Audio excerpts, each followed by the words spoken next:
Sí, presentamos al doctor Vicente Aponte, doctor por abogado, no por médico, hombre de derecho, constitucionalista además, al margen de ser un sindicalista ya de vieja data, de tiempos inmemorables o de vieja data, curtido. Él procede de la CGTP, ahora pertenece a otra agrupación. Vicente, ¿cómo está? Tenga usted muy buenas tardes. Muy buenas tardes, aquí para compartir contigo esta mesa de diálogo, de debate y sobre todo de refrescante información, porque el país necesita no solo de una visión objetiva de la coyuntura política, sino también de la necesidad de marcar a fuego los sucesos que gravitan el escenario nacional. Así es. Yo quería, antes de entrar de lleno al asunto escandaloso de las empresas brasileñas, la situación de algunos políticos, las detenciones y las investigaciones de la Fiscalía, el Congreso que parece enfrentarse al Ministerio Público, yo quería empezar con lo que titula hoy el Diario Expreso, que me parece tan preocupante como lo otro: el anuncio de la Sociedad Nacional de Industrias respecto de una recesión terrible que está motivando incluso que algunas manufactureras se vayan del país para operar en otras naciones. Claro, es que realmente el tema económico es muy sensible, sobre todo cuando se nota de que la gobernabilidad en el país está pasando por un mal momento, porque lo que no se quiere reconocer es que estamos viviendo en una etapa en la que la gobernabilidad corre riesgo de resquebrajarse, de quebrantarse, e inclusive de que su propia institucionalidad no solo se deteriore más, sino que con los hechos de corrupción que todo el mundo comenta, que todo el mundo censura, ha quedado en evidencia que nuestra clase política es corrupta, que ya no ofrece confianza y que por lo tanto, si bien es cierto existe un hartazgo de parte de la ciudadanía, también lo que observamos nosotros como analistas, como personas pensantes, como lo somos todos, pero de repente con una mejor visión, es de que también tenemos una sociedad que es muy indulgente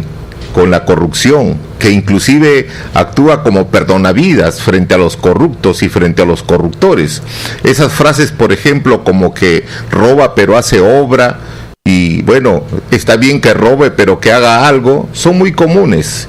Y lo que se ve ahora, que si bien es cierto, todo el mundo cuestiona lo que ha sucedido con Odebrecht y el escándalo de la corrupción, sin embargo, hay posturas como la del propio presidente que dice que hay cosas buenas y hay cosas malas de esta empresa.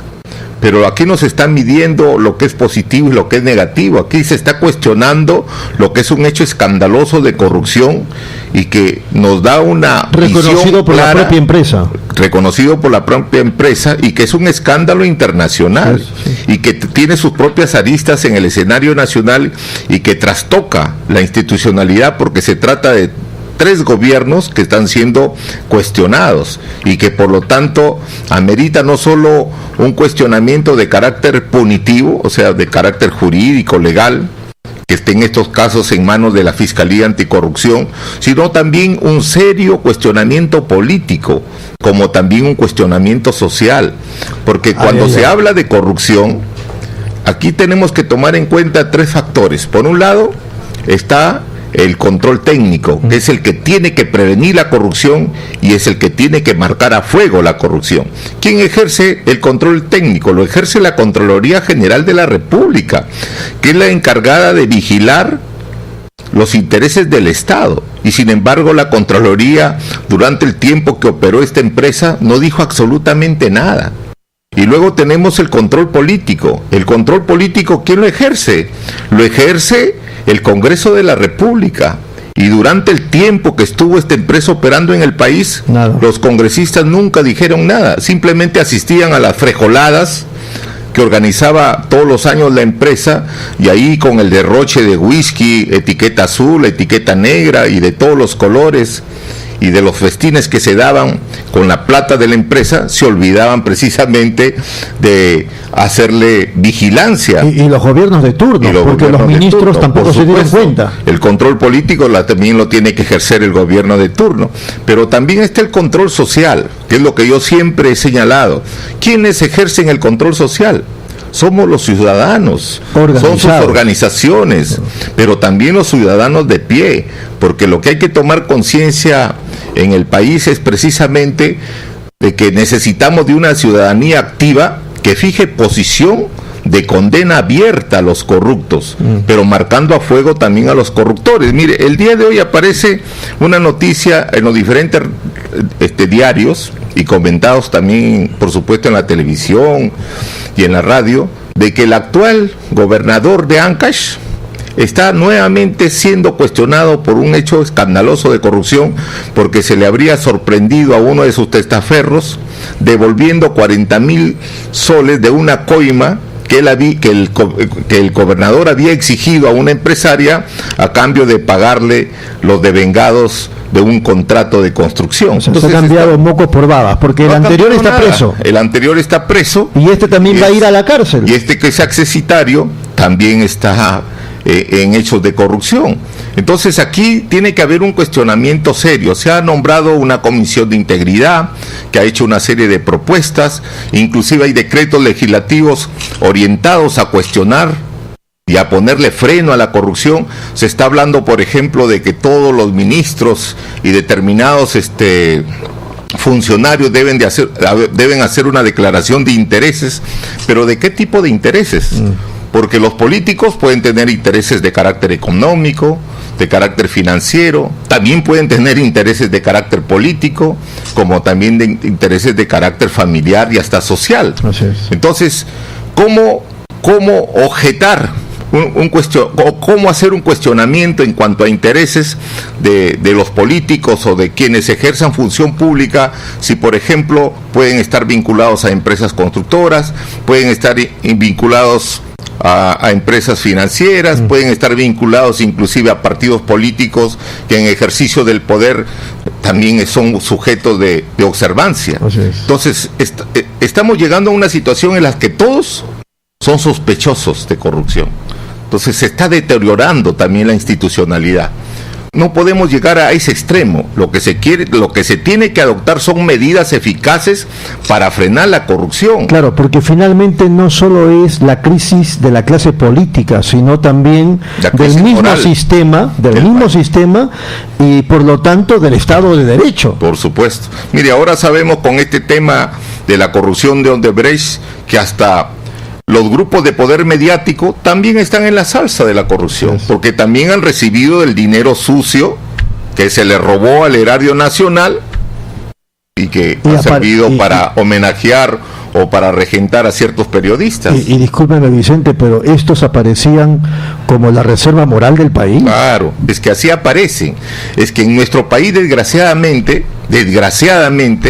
los truanes, ¿no?, aparecen como grandes líderes de opinión, aparecen inclusive como ellos se hacen llamar la reserva moral del país, pero ahora nos damos cuenta que esa reserva es todo lo contrario, es la reserva inmoral del país, porque hacían juicios de valor, cuestionamientos a otros personajes, pero a la empresa, que ahora está seriamente cuestionada por hechos de corrupción, nunca dijeron nada, a pesar que ya se sabía hace muchos años de que esa empresa estaba siendo investigada en el Brasil. Los dineros que han recibido estos periodistas que se hacían llamar la reserva moral, los recibieron en fechas en los que Odebrecht ya estaba cuestionada. Por supuesto que ya estaba siendo cuestionada, y las flejoladas que organizaban eran en las épocas en que precisamente la empresa estaba siendo auditada en su propio país, y en donde ya estaban cuestionados no solo la presidenta Dilma Rousseff, que también ya fue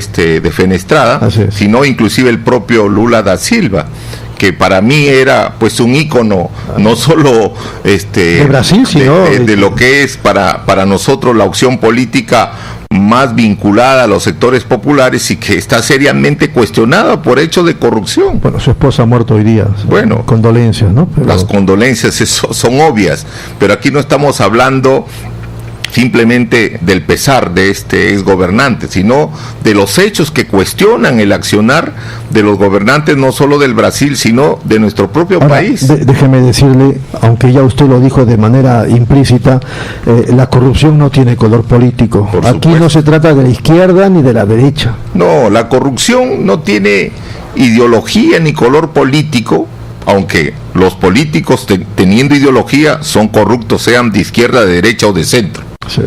Así que ahí no hay que hacer ningún distingo. El que es corrupto, sea de izquierda o de derecha. Y este tema de Odebrecht lo está demostrando. Aquí que no nos vengan con progresía, no nos vengan con lamentaciones. Yo soy una persona que se considera ser de izquierda, porque yo soy de izquierdista desde los 12 años, porque yo he militado en la izquierda desde los 12 años.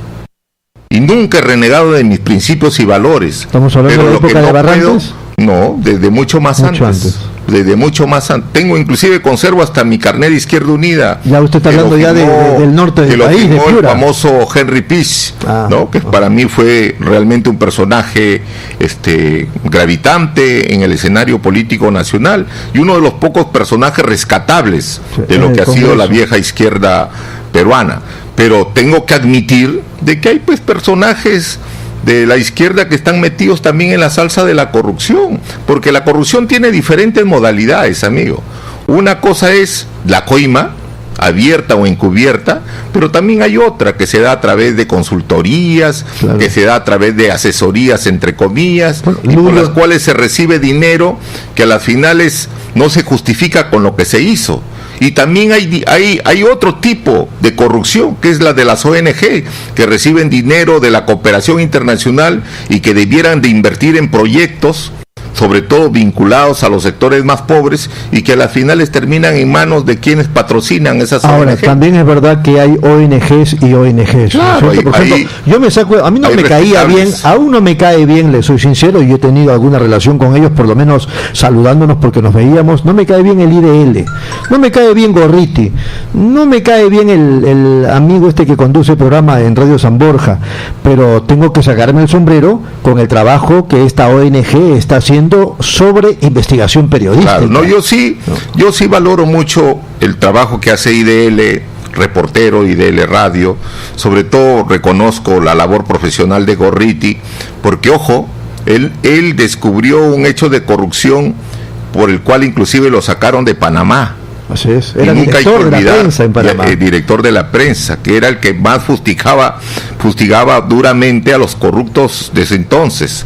Entonces él regresó a nuestro país e inició todo un trabajo periodístico encaminado no solo a darle prestancia y mayor respeto al periodismo nacional, sino que sus trabajos de investigación han tenido pues validez, sobre todo en los temas de terrorismo, sobre todo en los temas de defensa nacional y ahora con los temas de la corrupción que a todos nos acuden. Así es, eso hay que destacarlo. Muy bien, son las 4:30, Hernán, vamos un ratito a la pausa y luego regresamos para seguir conversando con el doctor Vicente Aponte.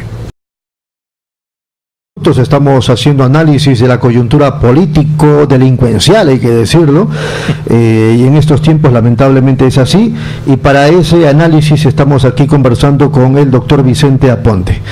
Bueno, noticias van, noticias vienen, se especula, se dice una cosa, después se dice otra. Por ejemplo, hace 3 días atrás, a eso de las 2 de la madrugada, me llegó un mensaje supuestamente del IDL Reporteros, donde decía, hace 3-4 días de repente, que en los siguientes días y quizá en una semana se iban a producir una serie de operativos por parte de la Fiscalía y que la gente tuviera paciencia. Hoy en Caretas aparentemente algo de eso también ha aparecido, Vicente. Sí, el fiscal anticorrupción Hamilton Castro, que es el que tiene a cargo las investigaciones, está pidiendo, ¿no?, que se le deje trabajar en absoluta reserva, lo cual es obvio, porque en los temas de criminalidad organizada, sobre todo en temas de corrupción también, porque son hechos de criminalidad organizada, ya que entró ese aunque terreno, se le quiera llamar ahora delitos de gestión, no, debiera tipificarse como criminalidad organizada, porque aquí hay una empresa corruptora que le ha robado al país cientos, y podríamos decir miles de millones de soles, por los cuales ha tenido que coimear también cientos de millones de soles. Oiga, hay gente que se va presa por un celular. ¿Y qué? Y estos delincuentes que se han robado millones de soles que pudieron servir para hacer escuelas, para hacer hospitales, no les pasa nada. Hay 3 gatos detenidos nada más. 3 gatos, y faltan las ratas y los tiburones y los peces gordos, como se les dice. Usted decía hace algunos instantes el asunto de que dejen trabajar la Fiscalía, que eso es lo que ha pedido el fiscal de la Nación y el propio Hamilton Castro. Pero aprovechando eso, ha habido un enfrentamiento que parece que anoche se terminó, o no lo sé, hay que considerar las declaraciones de Mulder, entre el Congreso y la Fiscalía. Mulder es de los que piensa que hay que acusar constitucionalmente al fiscal de la Nación porque se opone a que Hamilton Castro vaya al Parlamento a responder preguntas. Es que tiene que respetarse la autonomía. El Ministerio Público goza de autonomía y por lo tanto las investigaciones que comprometen a políticos y a políticos de alto nivel no pueden, pues, de alguna forma llevarse a un escenario donde están también los propios políticos vinculados a los partidos o a los gobiernos que están siendo cuestionados por los hechos de corrupción. Esa también es mi impresión. Pero si el Congreso insiste porque tiene las armas legales para hacerlo. Bueno, mire, yo pienso de que al Congreso tampoco no le conviene presionarle tanto a la Fiscalía, porque un enfrentamiento de poderes no le hace bien a la institucionalidad. Por otro lado, el Congreso puede hacer las investigaciones que estime convenientes, llevar a cabo a efecto que su comisión tenga éxito en las pesquisas que le interese hacer, inclusive de ir al propio Brasil y buscar de las fuentes mayor información, que ya la tiene la Fiscalía. Inclusive ahora yo escuchaba al señor Vitocho decir de que habría información que ha obtenido la Fiscalía, pero que no tendría el nivel de importancia que la que ellos podrían recibir si es que como congresistas van al Brasil. En todo caso deben de hacerlo. ¿Por qué presionarlo al fiscal si ellos están en capacidad de ir a las fuentes principales? Claro. ¿Por qué no van a los Estados Unidos? En otros escenarios hemos visto a congresistas ir al carnaval de Río de Janeiro durmiendo en el parque. ¿Y por qué no van ahora que se trata de defender los intereses del país? De acuerdo, totalmente de acuerdo. Entonces, de lo que se trata aquí es de que la Fiscalía tiene que realizar su investigación dentro del marco de lo que señala la ley orgánica del Ministerio Público y por lo tanto también el Congreso de la República dentro de los alcances de su propio reglamento. Lo que sí tenemos que nosotros entender es de que desgraciadamente van a haber 2 escenarios distintos y de repente 2 informes distintos o 2 visiones diferentes con respecto a los hechos que se están denunciando. Pero lo que no debemos de olvidar es que quien tiene el deber de pronunciarse sobre estos hechos delictivos en primera instancia como titular de la acción penal es la Fiscalía. Y esto obviamente ir hacia los juzgados que correspondan para sancionar a los responsables. Yo pienso igual que usted, y ya lo dije más temprano también. Keiko es lo suficientemente inteligente como para darle relevancia a las declaraciones de Vitocho y de Mulder. El Congreso no se va a quemar insistiendo en un tema que no tiene mayor sustento. Al contrario, el Congreso va a aparecer como parte interesada que quiere averiguar cosas para sus apetitos internos. Pero es que son parte interesada. Claro. Mire, ve, aquí lo que se quiere, y yo lo sostengo, mi teoría, porque es una teoría, de que si esta es una clase política corrupta, cuestionada abiertamente por la sociedad y por los hechos que lo ameritan, obviamente que esta clase política va a querer negociar una salida elegante, sobre todo a los cuestionamientos que se le está haciendo, porque involucra a toda la clase política, inclusive algunos personajes de la izquierda. Entonces, en el Congreso, ¿qué se hace? En el Congreso hay el juego, pues, de las mayorías y de las minorías y de los intereses prioritarios y no prioritarios, y está el tema de los balances que se tienen que hacer a la hora de tomar decisiones de carácter político. Más bien, se quiere negociar o se está negociando para ver de qué manera se le da un enfoque a la sociedad de lo que está aconteciendo con el tema de Odebrecht. Bueno, puede ser por eso quizá que Keiko Fujimori habría planteado que varias comisiones se junten, se fusionen, entre ellas la de Lavallato.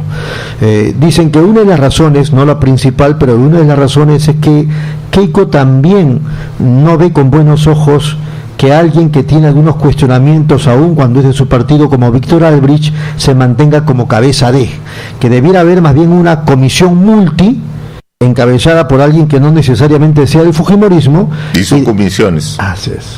Claro, así es como funciona. No se olvide usted que hubo una mega comisión que investigó a García o todo el periodo de su gobierno, y al final se gastó mucho dinero y al final quedó en nada. Esta comisión va a ser igual. Qué pena que esta comisión tampoco encontró lo del caso de la plena seguridad que esta comisión que se ha creado actualmente con el título de Lavallato también va a ser lo mismo. Van a haber dos informes, uno en mayoría y uno en minoría. El de mayoría va a ser el que va a querer absolver de responsabilidad a los corruptos, y el de minoría va a ser el que se va a atrever a señalar a los corruptos. Acuérdese que uno de los integrantes de la comisión ya adelantó opinión, su amigo Mulder, que ha dicho que él pone las manos al fuego por García. No es mi amigo personal, pero sí yo lo reconozco como una figura descollante de la política. Está ejerciendo liderazgo dentro del partido aprista. Pero craso error decir eso, ¿no? Pero claro, un craso error, porque tampoco no creo que sea correcto pretender aperturarle una, como se dice, una acusación constitucional al fiscal de la nación simplemente porque se opone a que el fiscal vaya, como se dice, de rodillas o amordazado al Congreso de la República. En otros regímenes, o concretamente en otros escenarios como el de Estados Unidos, ahí sí se ve una verdadera independencia de poderes. Claro. En nuestro país, desgraciadamente, esa independencia de poderes está seriamente cuestionada, porque, por ejemplo, todo el mundo dice de que el APRA tiene en el Poder Judicial influencia. Así es. Pero los hechos demuestran que no solamente el APRA, ojo, también hay sectores de izquierda que tienen gravitante influencia. Bueno, ahora el presidente del Poder Judicial es hombre de izquierda. Pero por supuesto. Entonces, estamos hablando de que todas las corrientes políticas también tienen influencia en los poderes como el Poder Judicial, con el Congreso, como también en el propio Ejecutivo. Entonces, estamos viendo de cerca de que esa lucha política también se da en ese escenario. Nosotros lo que buscamos como ciudadanos es que se transparenten las cosas y que se sancione drásticamente la corrupción. Yo le quiero hacer una pregunta que lo va a incomodar, estoy seguro, pero hay que hacerla. Frente a todos estos escándalos, y usted no me va a decir que no, usted convoca marchas y todo lo demás, no han salido los pulpines, no han salido los sindicatos, yo no he visto ninguna marcha que sea o que esté dirigida al tema de la protesta contra Odebrecht y la lucha contra la corrupción. ¿Por qué? ¿Por qué nos quedamos aplatanados, adocenados? Es evidente, mire, la lucha de los jóvenes en contra de la ley Pulpín era justa, y yo celebro que haya tenido... Pero esta también la es. También hubieron movilizaciones por otros temas que tuvieron éxito porque se sacó a grandes cantidades de gente a marchar. Pero en este tema, en donde se cuestiona a toda la clase política, no salen. Desgraciadamente no salen. Y como usted dice, las centrales sindicales, otrora en el escenario de la lucha social, ejerciendo una fuerte presión contra los partidos y contra los gobiernos, están, como usted dice, aplatanados. ¿Y sabe por qué? Porque ahora esos dirigentes que están encasillados o entornillados en las centrales sindicales ya no luchan en defensa de los intereses de los trabajadores, ni mucho menos del pueblo. Lo que buscan desde sus cargos son cuotas de poder, como por ejemplo cargos en los directorios de salud, ¿no? Cargos en los directorios de Sedapal, por ahí de repente viajecitos cuando organiza la convención en Ginebra de la OIT, alguna representación en algunos espacios de debate político que se da en el escenario internacional. Y no son decenas de centrales sindicales, solamente son dos, la Prista CTP del amigo Elías Grijalva y la CGTP del amigo hay Mario Guamán. 4 centrales sindicales, hasta más, pero son otras de menor importancia. Está la CTP, la CGTP, la CAC y no sé qué otra más. Claro. Pero ¿y los estudiantes universitarios dónde están? Es que los estudiantes universitarios también tienen líneas de sujeción con respecto a los partidos políticos y por lo tanto están conectados a la clase política. Todo lo que sucede en nuestro país tiene un serio matiz político. Nada se hace sin la voluntad de los políticos y de los partidos políticos. ¿Y la reserva moral de los partidos políticos, que son los jóvenes, dónde están? Eso es lo que todos nosotros nos preguntamos y eso es lo que nosotros señalamos. No hay jóvenes en el PPC, en el APRA. Si este es el momento de cuestionar abiertamente a la vieja clase política, debiera de surgir un nuevo liderazgo político para que asuma el reto de cambiar a esa clase política, pero no lo hay. Mire, pero yo sí reconozco que hay cuadros valiosos en los partidos políticos. Los hay, por ejemplo, en el partido aprista. Los conozco de cerca porque, he estudiado con muchos de ellos y por otro lado conozco de lo que hacen en el ambiente por García. Político. Por otro lado también los hay en la matan izquierda. Por la verdad, no matan por la decencia, no matan por la lucha contra la corrupción, matan por García. Pero también hay gente que sí quiere tomar esa posta. Lo que pasa es que falta voluntad y de repente no estamos viviendo esos tiempos en la que precisamente la juventud asumía el rol que realmente debe de asumir cuando hay crisis. Cuando hay crisis política y moral es cuando surgen los líderes. Así es. Y no en las etapas de letargo, sino en estos momentos de gravitante actualidad y sobre todo de conflictividad y de pudredumbre política, es que debe de salir un nuevo liderazgo político. Muy bien, Hernán, nos vamos a la pausa. Regresamos entonces en el último bloque del programa ya con Vicente Aponte. Estamos con el doctor Vicente Aponte, con él estamos haciendo análisis de la coyuntura política y lógicamente lo que él nos cuenta nos resulta muy valioso. Bueno, el caso de Toledo, yo no sé si Caretas hoy día también lo menciona en su interesante edición, hoy está interesantísimo Caretas, pero el caso de Toledo prácticamente ya está cerrado y la gente se pregunta por qué no ordenan su detención, a quién le está temblando la mano. Claro, por ejemplo, se dice, ¿no? ¿Cuál es el pez gordo que puede caer en los próximos días? Es una pregunta que se hacen en Careta. Dice, la hipótesis que se maneja con el expresidente Alejandro Toledo en el caso de la carretera interoceánica implica los delitos de colusión y cohecho. Y dice también de que el Cholo encaja en la descripción que ofreció el Departamento de Justicia de Estados Unidos en el documento judicial que reveló en diciembre, donde se refiere como ejemplo a un pago de aproximadamente 20 millones a un alto oficial del gobierno peruano. Estamos hablando de 20 millones de dólares, que fue solicitado por un intermediario. ¿Quién es ese intermediario? Joseph Maiman en Londres. Entonces estamos hablando de dinero fuerte.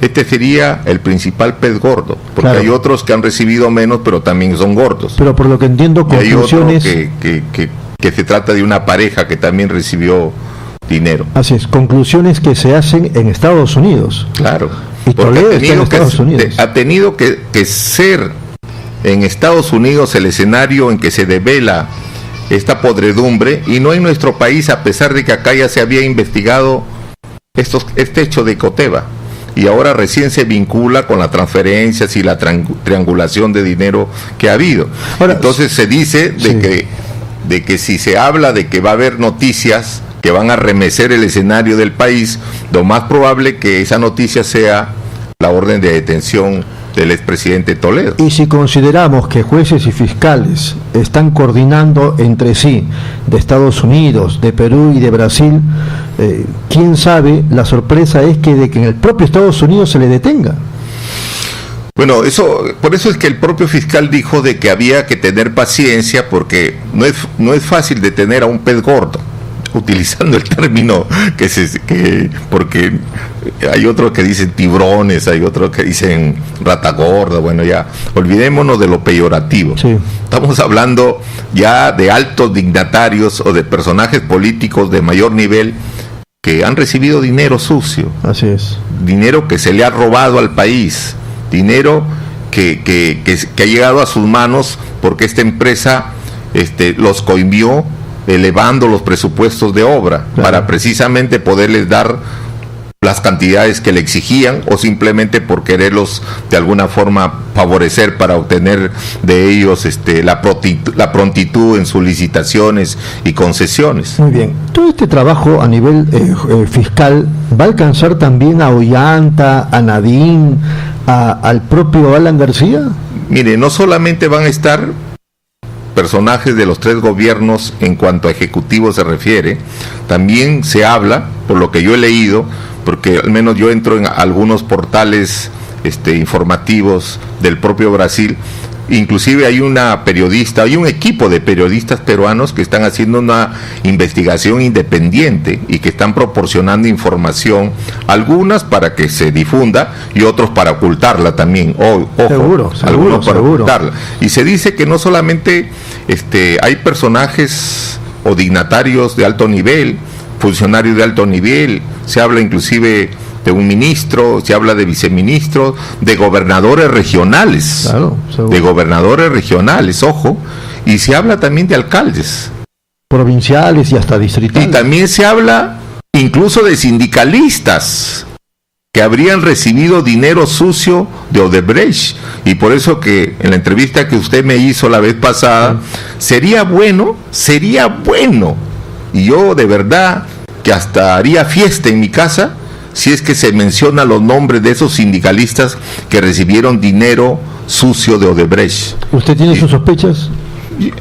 Yo tengo mis evidentes sospechas, pero no quiero, como se dice, improvisar absolutamente nada hasta tener la fuente, ¿no? Uh-huh. La fuente, porque si se habla de que hay que sindicalizar, si hay altos dignatarios, funcionarios, y si hay sindicalistas también que se vayan presos, que también sean juzgados, que también queden, como se dice, en evidencia frente a la sociedad, para que se sepa que la corrupción en nuestro país es transversal. Es estructural. ¿Es bueno o es malo lo que ha anunciado el ministro del Interior en el sentido de que ya se cuenta con decisión de la justicia y que a partir de eso ya se ha levantado el secreto de las comunicaciones de varios personajes vinculados al delito? Pero es obvio, mire, ahora la Dinandro concretamente cuenta con equipos sofisticados de escucha telefónica, de interceptación de llamadas, y por lo tanto que trabaja inclusive, por decir, las 48 horas del día, ¿no? Usted no sabe si de repente hasta usted está chuponeado. Claro. ¿Por qué? Porque usted es un personaje público y se necesita saber qué piensa, qué conversa con a quién llama. A quién llama. Es obvio. ¿Quién lo llama? Mire, etcétera. Los políticos, por ser ahora personajes bajo sospecha, no pueden sorprenderse de que estén siendo chuponeados. Y sobre todo aquellos que tienen rabo de paja, enhorabuena que les intervengan sus comunicaciones, enhorabuena que se les devele el secreto bancario. Muy bien.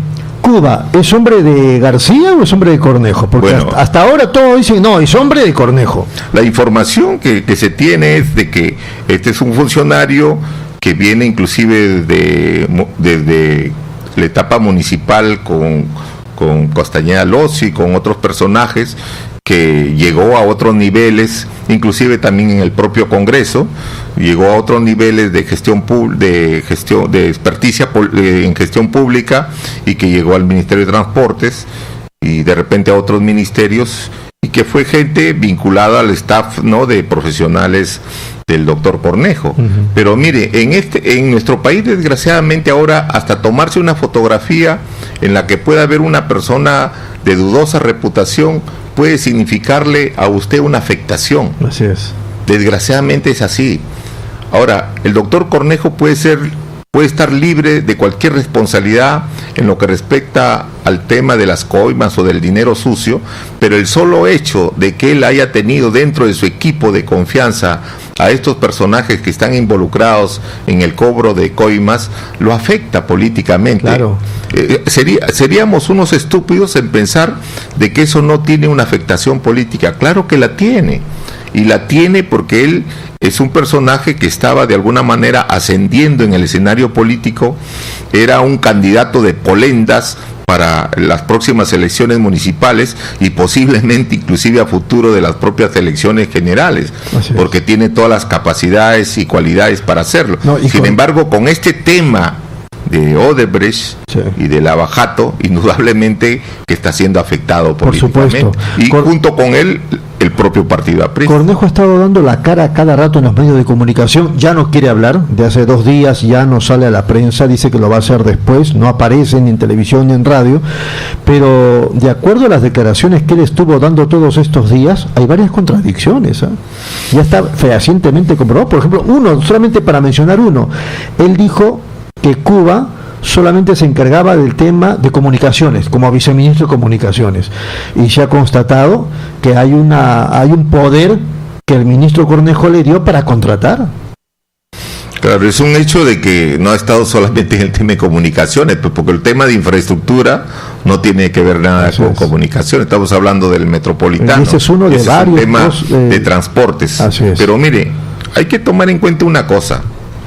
Hay una ONG, creo, internacional, que se llama Transparencia Internacional, que dice, en base a un estudio, que los sectores donde mayor corrupción o en donde se mueven mayores intereses bajo el manto de la corrupción es transportes y construcción y transportes, ¿no? Y dentro de construcción el sector inmobiliario, como también el sector de infraestructura. Y por eso que a mí me sorprende que en estos cuestionamientos solamente esté Odebrecht, y que hay de sus socios, como por ejemplo Graña y Montero, una empresa que viene trabajando en sociedad con Odebrecht desde hace buenos años. Ojo, no estamos hablando del año pasado, sino desde el boom de la construcción, y sobre todo de las obras más grandes que se han construido en el país. El gasoducto sur, la transoceánica, el metro, etcétera, etcétera. Y dígame, ellos no se van a poder dar cuenta de los manejos oscuros que hacía Odebrecht. Ahora, ¿qué hacía García reuniéndose 16 veces en Palacio de Gobierno con Marcelo Odebrecht? Bueno, eso está ya dentro del campo de las pesquisas y de las especulaciones que se pueden hacer, porque usted como gobernante puede recibir a empresarios, porque es su condición como dignatario recibir a quien tiene interés por invertir, licitar o concesionar con el Estado, pero eso de ninguna manera puede ser tomado como una prueba de que ya hubo un manejo oscuro por usted recibirlo. Pero si tenía un área exclusiva, no solamente para Perú, sino para toda Latinoamérica, para corromper, para sobornar, y además está probado, o estaría probado, que desarrollaban sobornos al más alto nivel.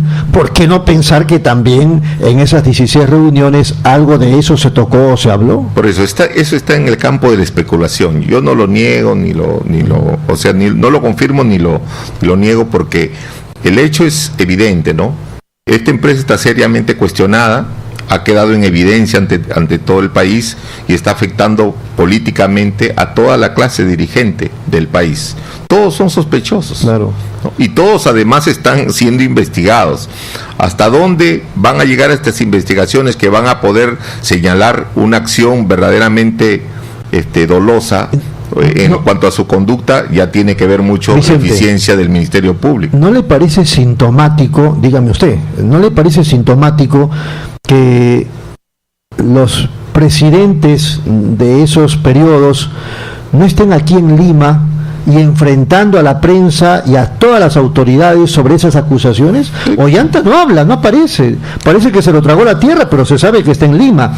Toledo está en Estados Unidos, ni tuitea ni nada por el estilo, y García está en Madrid, que parece que él sí está incómodo e indignado con todo lo que se dice. Pero yo digo, si yo estoy indignado, estoy molesto por todo lo que se dice de mi gobierno, yo me voy a mi país. Así, ¿qué pasa acá? Golpear la mesa. Pero por supuesto, y eso es lo que reclama, creo, su militancia. Él debiera de estar acá y enfrentar. Mire, uno nunca debe eludir la responsabilidad de enfrentar las tempestades. Yo soy dirigente sindical de toda una vida, desde el año 1977. Y por eso que cuando hay algún cuestionamiento contra mi persona, yo qué cosa digo, que vengan a debatir conmigo, en cualquier escenario, en la radio, en la televisión, que debatan conmigo, por ejemplo, sobre el tema de la violencia en el sector construcción, del cual mucho se habla. Yo estoy dispuesto a debatir con quien sea, y en la hora que sea, para demostrar y para que quede en evidencia quiénes son verdaderamente los responsables de la violencia en el sector construcción. Del mismo modo, frente a este tema de la corrupción, yo no tengo ningún problema de ir a declarar o analizar esta temática. No, cuando me llamen, dice. Cuando lo llamen, dice.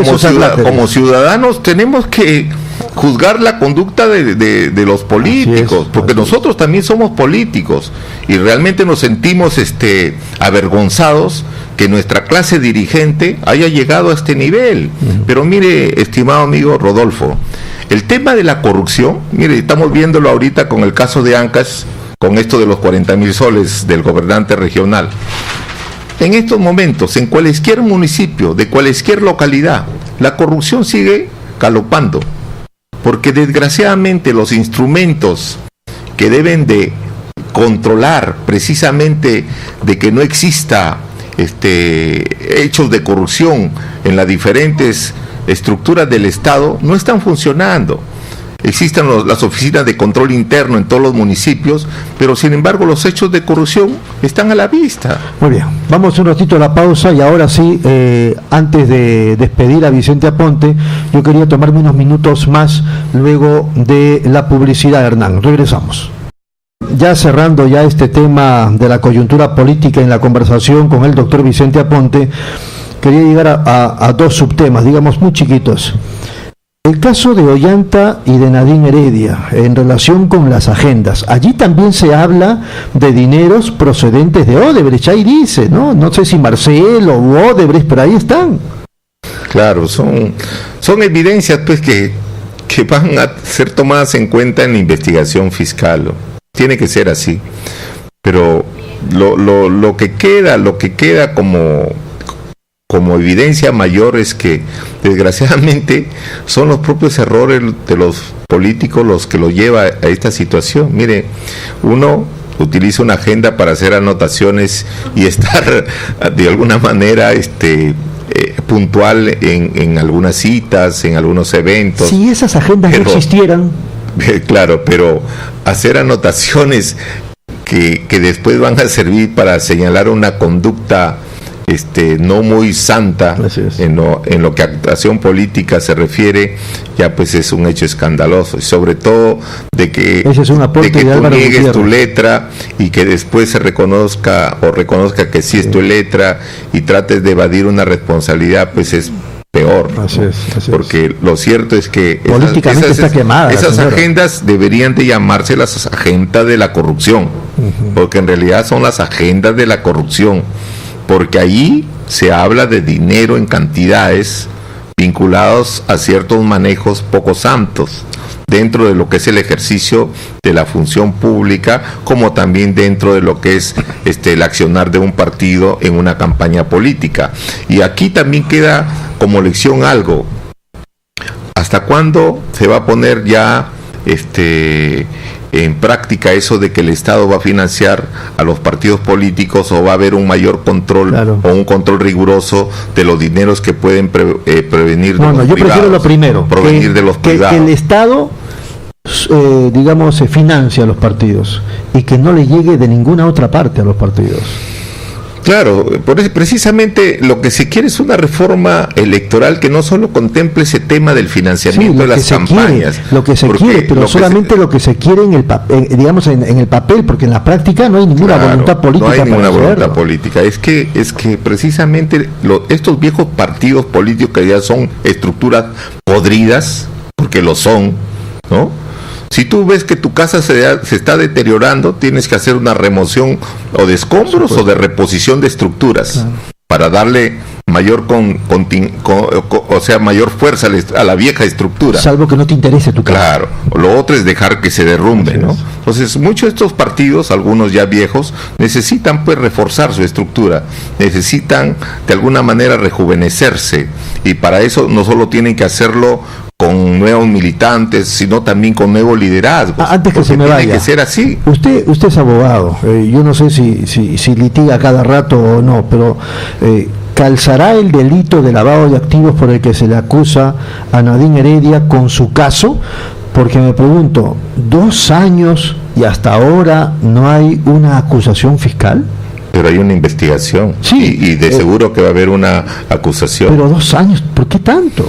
Que se tiene que investigar, mire, pero también, como usted dice, desgraciadamente justicia, mejor dicho, cuando hay lentitud en la administración de justicia, después surgen las sorpresas, ¿no? Y sobre todo los escándalos.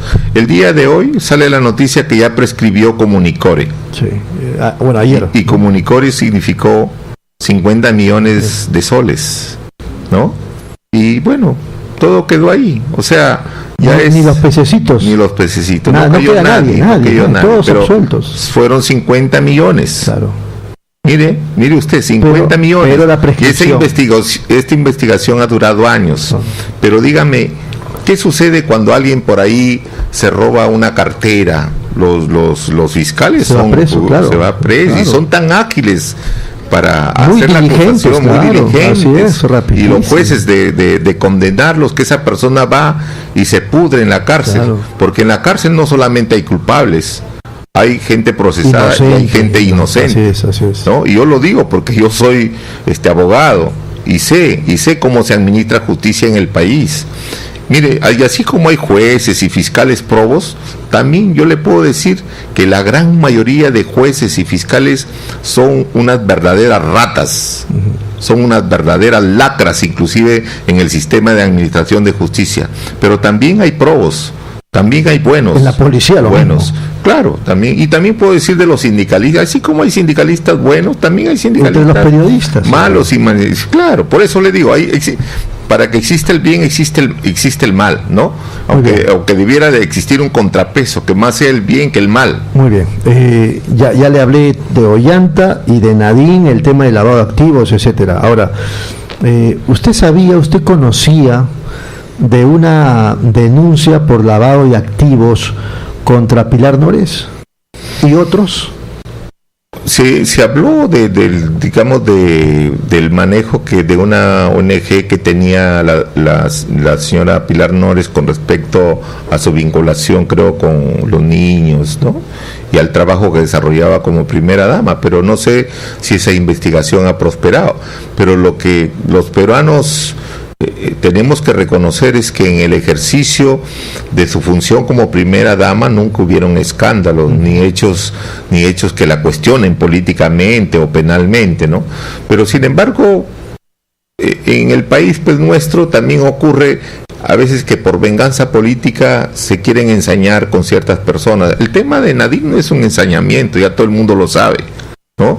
El tema... Ella fue la presidenta de hecho. Ella fue la presidenta de hecho, porque desgraciadamente Ollanta Humala pudo haber sido un militar destacado, ¿no?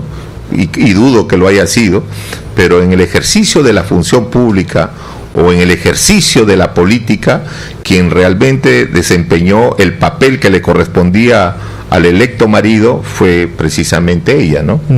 La que tomaba decisiones era ella, y por eso es que, por ejemplo, el ministro de Defensa, que ya me olvidé hasta de su nombre, en una escucha telefónica decía, ya Nadine ya me dio luz verde para ciertas adquisiciones. Que luego fue presidente del Consejo de Ministros. El que tenía que darle luz Pedro verde era el presidente, el señor Cateriano. Entonces ya eso es una clara demostración.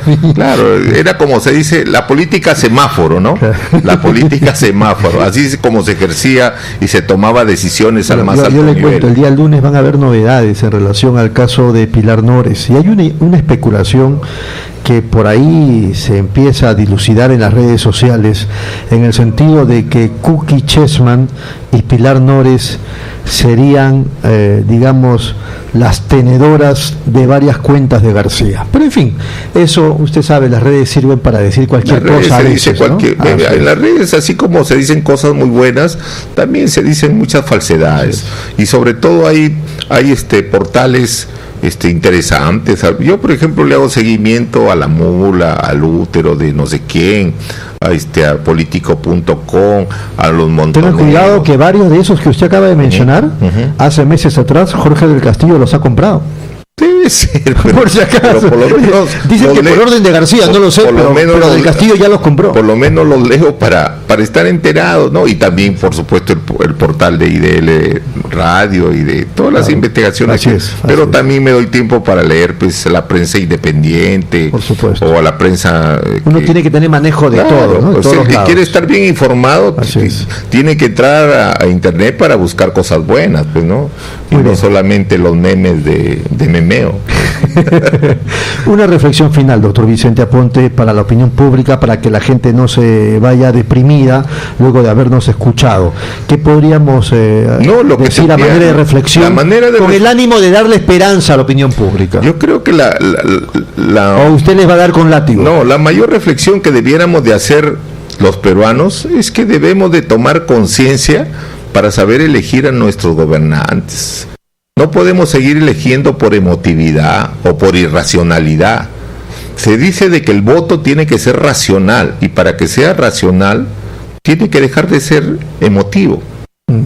No, tiene que dejar de ser emotivo, y por lo tanto no podemos elegir simplemente a una persona porque nos cae bien, que porque es chocho, que porque es viejito, porque es lenguaraz. No, tenemos que elegir al más capaz, y para elegir al más capaz, inclusive eso es algo que se debe procesar desde los propios partidos políticos, porque ¿qué está pasando en los partidos políticos? El que quiere asumir el cargo de regidor tiene que ser aquel que tenga para la campaña.